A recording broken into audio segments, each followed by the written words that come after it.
Pour l'exercice 1, faites attention qu'on nous demande de tracer la hauteur relative au sommet A, c'est-à-dire qu'elle doit être perpendiculaire au segment BC. Pour tracer une hauteur, il faut que l'on prenne notre équerre et encore plus notre ligne du 0 à 90. On doit la placer sur BC et ensuite on avance jusqu'à ce que l'on rencontre le sommet A. Ensuite on peut tracer. On n'oublie pas le codage. Ici ma hauteur ne passe pas par le milieu d'un côté, donc pas besoin de mettre des petits chip-chip. On va faire exactement pareil pour celui d'en dessous. Les autres, ce sera à vous de le faire. Toujours la même chose, je dois tracer la hauteur relative au sommet A, donc elle passera par BC. Je place ma ligne du 0 à 90 sur BC, et puis je dois avancer jusque A. Ici ça coince, parce que je ne sais pas aller plus loin, mais rien ne m'empêche de prolonger mon côté BC. Maintenant, je peux continuer à avancer mon équerre jusque le sommet A. Je n'oublie pas le codage. Et c'est terminé. Donc faites bien pour l'exercice précédent le reste des constructions, le reste des figures. Moi j'en ai fait 2, mais je vous laisse faire les autres. Si vous voulez le correctif, vous me le demandez sur Classroom ou par mail, peu importe. Pour l'exercice 2, il ne faut plus faire une hauteur, mais il faut faire les 3. Les 3 par rapport aux 3 côtés du triangle. Je commence par faire celle du sommet A, comme l'exercice précédent. Je déplace mon équerre avec ma ligne du 0 à 90 sur le côté jusque A.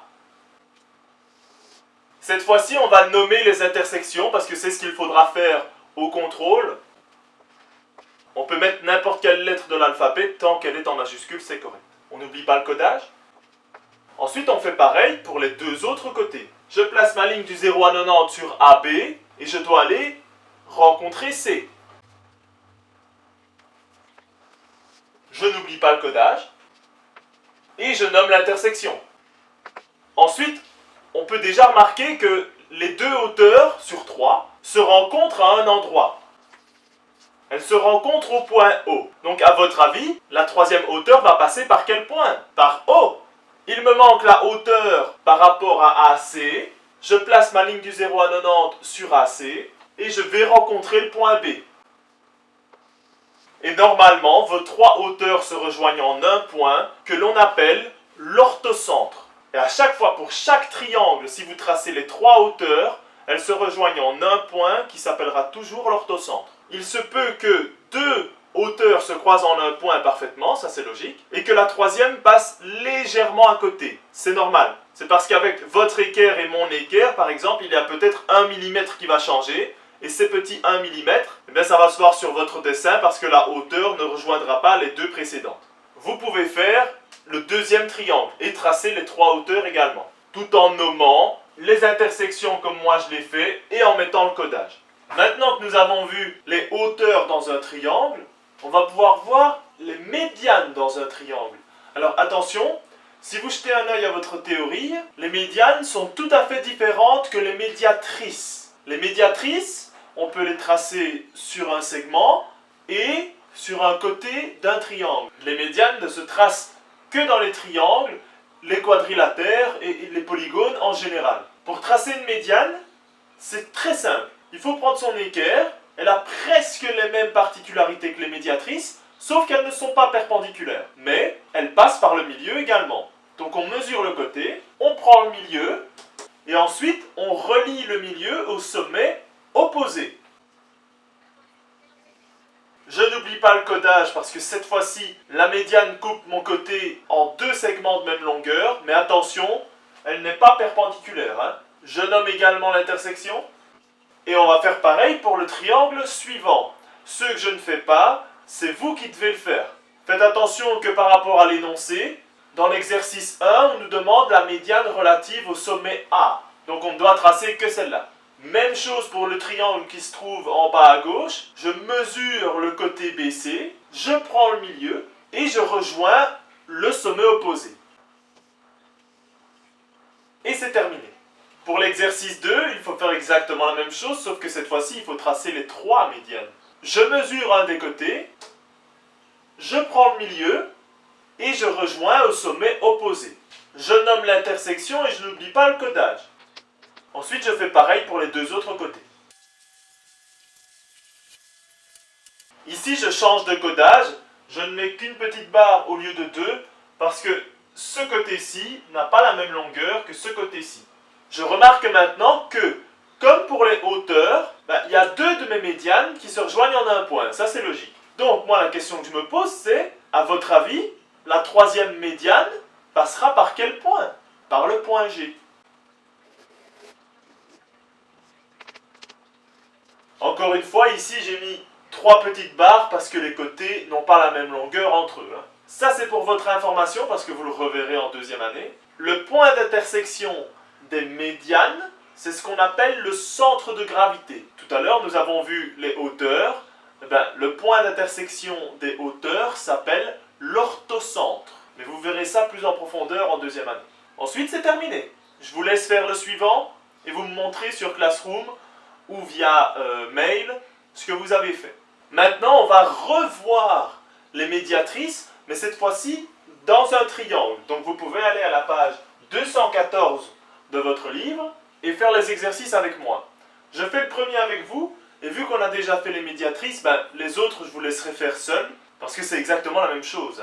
Pour l'exercice 1 de l'activité de questionnement, on nous demande de tracer les médiatrices par rapport à BC. Donc on le fait au compas. Rappelez-vous, les médiatrices sont perpendiculaires, et elles passent par le milieu du segment. Ici c'est pareil. Pour tracer au compas, je dois prendre plus que la moitié. Je trace un arc de cercle au-dessus et en dessous.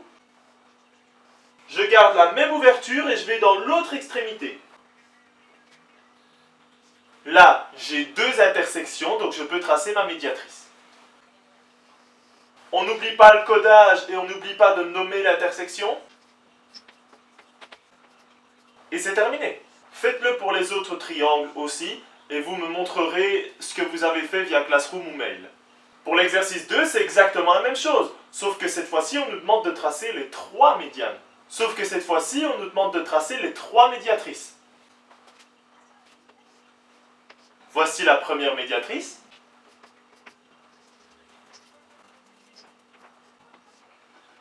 Voici la deuxième.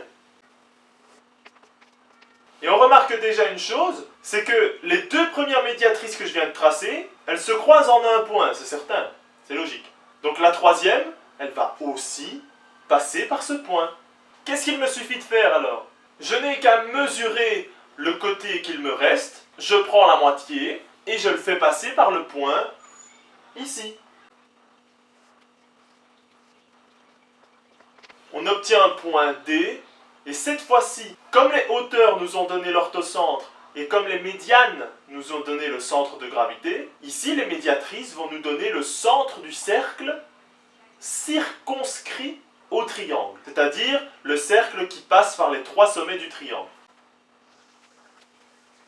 Nous avons bien notre point D qui est le centre du cercle qui passe par les trois sommets du triangle.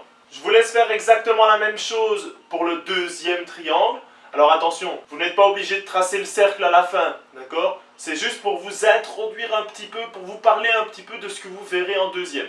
Donc ne faites pas le cercle, mais faites bien les trois médiatrices. On va de nouveau être dans un triangle. On a vu les hauteurs, on a vu les médianes, on vient de revoir les médiatrices. Maintenant, nous allons revoir les bisectrices, mais cette fois-ci dans un triangle. Et c'est exactement le même principe. Pour l'activité de questionnement, attention, on est à la page 215. Le premier exercice nous demande de tracer la bisectrice de l'angle C. C'est tout. Donc il faut tracer qu'une seule bisectrice. Dans le deuxième exercice, il faudra faire les trois. Alors rappelez-vous, pour tracer une bisectrice, on prend son compas, on l'ouvre, peu importe la longueur, ce que l'on veut, c'est couper les côtés de l'angle. C'est tout. Ensuite, pour avoir plus facile, je garde la même ouverture et je vais tracer des arcs de cercle par rapport aux intersections que je viens de créer. J'ai maintenant un point d'intersection que je peux relier avec le sommet C.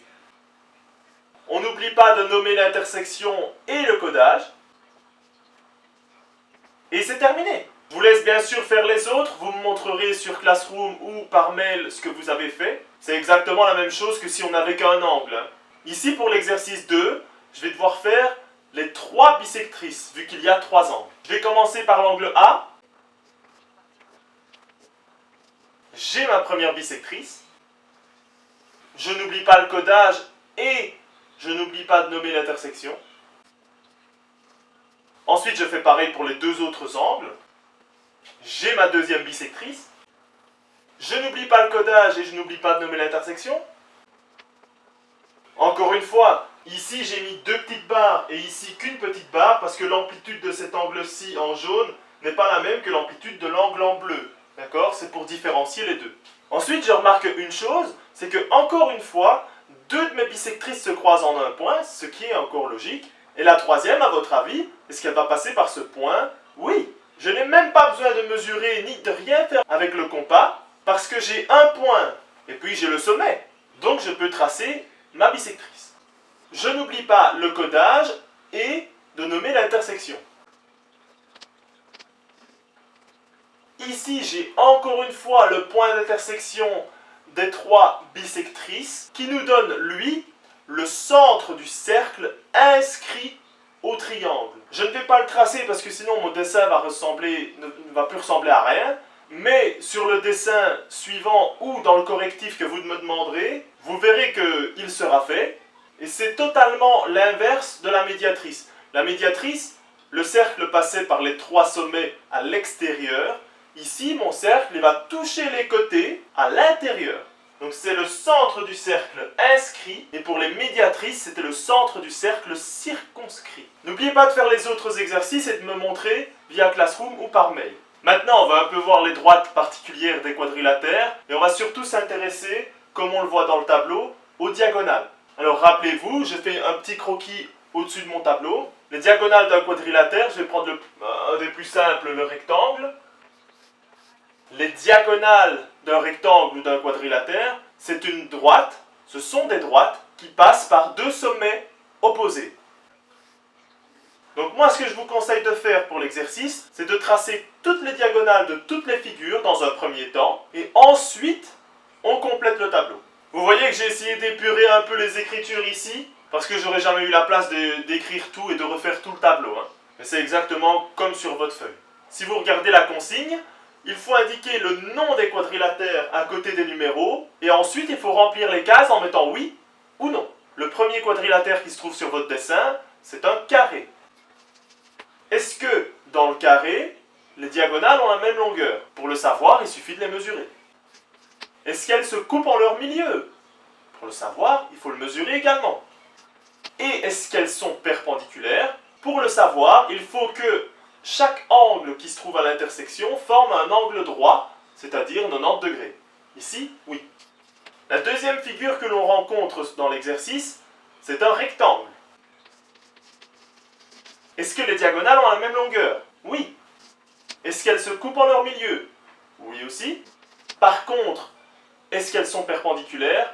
Non. Ça se voit sur mon dessin ici au-dessus. Voilà, vous pouvez maintenant faire exactement la même chose pour le reste du tableau et venez me demander le correctif.